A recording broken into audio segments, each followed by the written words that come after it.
You know, this revolution is filled with so many ironies, really. First you tell us that it is manly to keep your word. All right? If you are a man, you keep your word. And now all that the black people in this country are demanding, and even the black people in the whole world are demanding, is that you keep your word. You told us we were free. Well then, show us that we're free.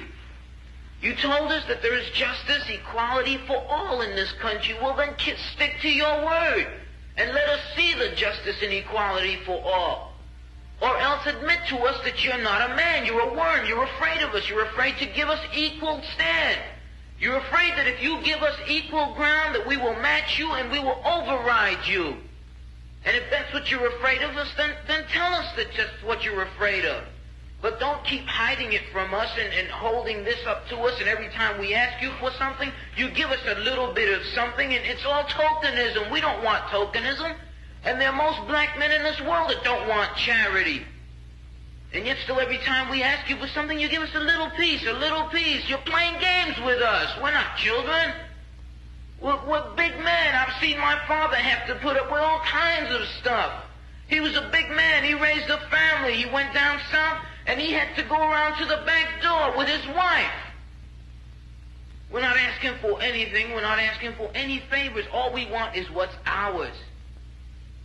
Now, there are many black veterans who are coming back, and they're mad. They're angry.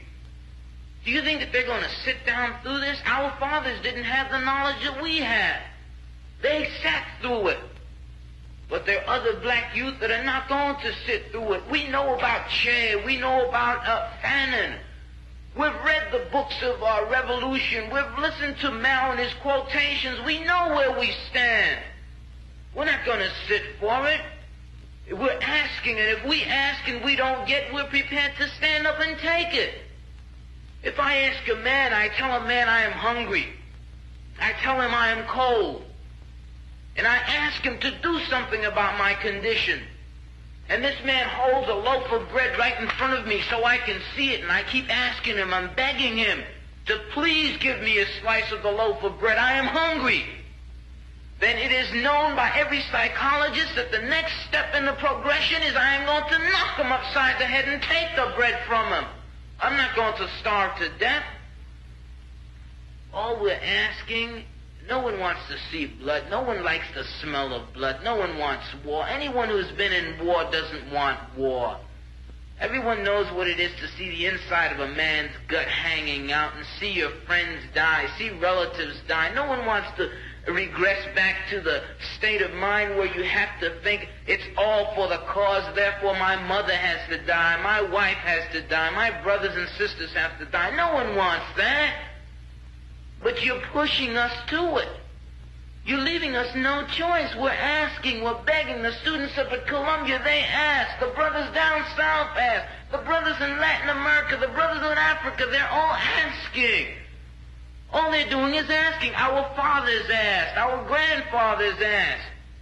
The presidents of our universities, our colleges had to go to your back doors to beg that their children be given just enough money so that they could be taught something to live off. And yet still they asked and asked and asked, and you refused to give them anything. Now, we're just about out of patience. We're not going to ask anymore.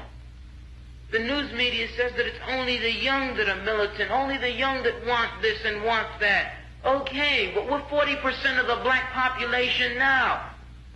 Or we were a year ago, and still yet we're climbing. Before long we'll be 50%, 55%, and then we'll have the command.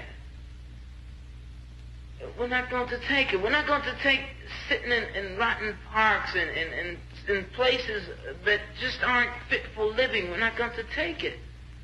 There's a limit to a man's patience, and everyone knows that God, Christ, heaven, everyone knows that what we're asking is not $1 million.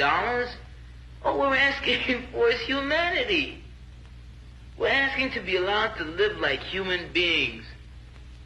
And God, you tell us that this is too much to ask.